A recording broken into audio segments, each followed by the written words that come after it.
berkaitan dengan PK terhadap Nikita Mirzani.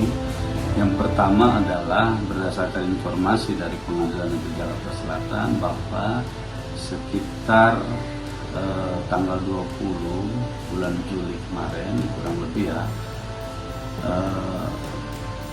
berkas Nikita Mirzani sudah dikirimkan ke Mahkamah Agung untuk kemudian dapat diperiksa oleh Hakim Agung terkait dengan upaya peninjauan kembali.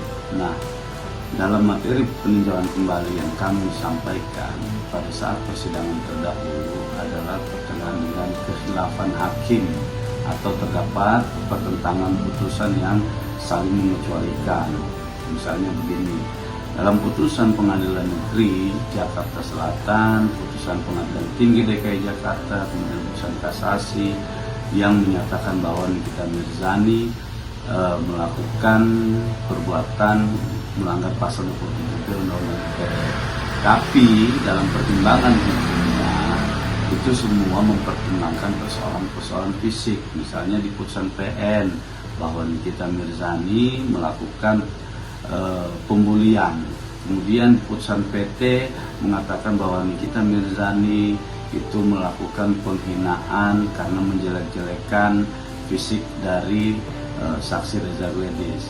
Di putusan kasasi pun juga begitu, bahwa hakim kasasi mempertimbangkan Nikita Mirzani sering menyerang secara pribadi kepada saksi Reza Gledis dengan narasi menjelek-jelekan fisik.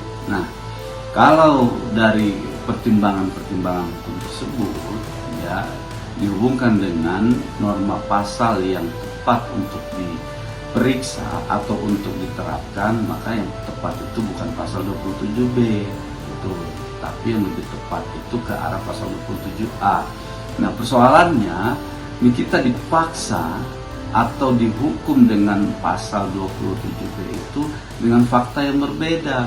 Nah, bagaimana kemudian dikatakan orang melakukan pelanggaran terhadap pasal 27B lalu fakta-faktanya tidak ada mengarah ke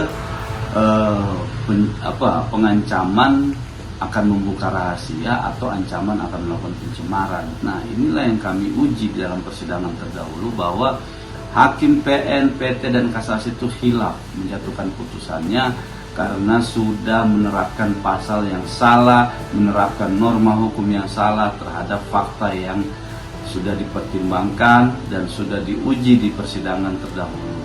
Nah, oleh sebab itu kami pada saat peninjauan kembali mengajukan ahli. Kami minta kepada ahli. Kebetulan ahli yang kami hadirkan juga adalah ahli yang salah satu menjadi tim perumus Undang-Undang ITE sejak tahun 2007 sampai 2024 kemarin. Beliau mengatakan bahwa apa yang diuraikan dalam putusan PN PT kasasi itu adalah uraian yang khilaf, yang keliru. Nah, maka demi hukum putusan tersebut harus dibatalkan. Karena apa? Penjelasan ahli bahwa yang dipertimbangkan adalah misalnya kalimat-kalimat yang siapa sih namanya dokter sama produknya juga abal-abal ya kayak gitu, terus dempulan dan lain sebagainya abu-abu. Nah, ahli menjelaskan dalam konteks ini kalau kemudian itu adalah sebuah narasi yang menjelek-jelekan fisik ya, maka harus kita dibebaskan dari tuduhan ini karena tidak didakwa gitu. Pendakwaannya pasal 27B. 27B itu tidak berkaitan dengan penyerangan fisik gitu. Nah, kemudian apa? Barang alat bukti disampaikan bahwa dalam persidangan ini terdapat potongan video live. Ya, potongan, ingat ya, potongan video live dari akun akun TikTok Nikita Mirzani dengan nama @huruhara, di mana di dalamnya itu ternyata tidak ada video-video yang berkaitan dengan ancaman pencemaran atau ancaman membuka rahasia. Tuh. Justru yang ada adalah screenshot. Nah, screenshot kata ahli, kalau dibilang ada video, maka yang harus ditampilkan video, bukan screenshotnya. Nah, ini bertolak belakang dengan apa yang sudah dipertimbangkan oleh hakim.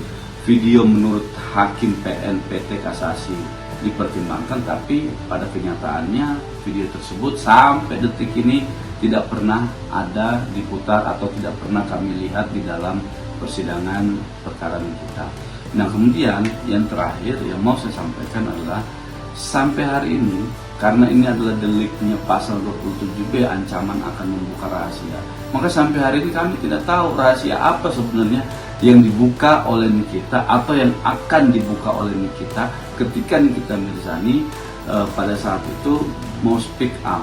Apa yang akan terjadi kalau Nikita speak up? Apakah akan terbongkar rahasia bahwa Reza Gladys ini adalah misalnya seorang yang melakukan tindak pidana lah atau apalah, atau memang setelah Nikita Mirzani melakukan speak up lalu kemudian akan terbongkar rahasianya pada saat itu pernah mengambil barang atau apa. Nah, itu tidak pernah terjadi dalam persidangan ini. Nah, maka kami sampaikan hilah putusan ini, oleh sebab itu harus dibatalkan oleh Hakim Agung pada perkara peninjauan kembali. Demikian.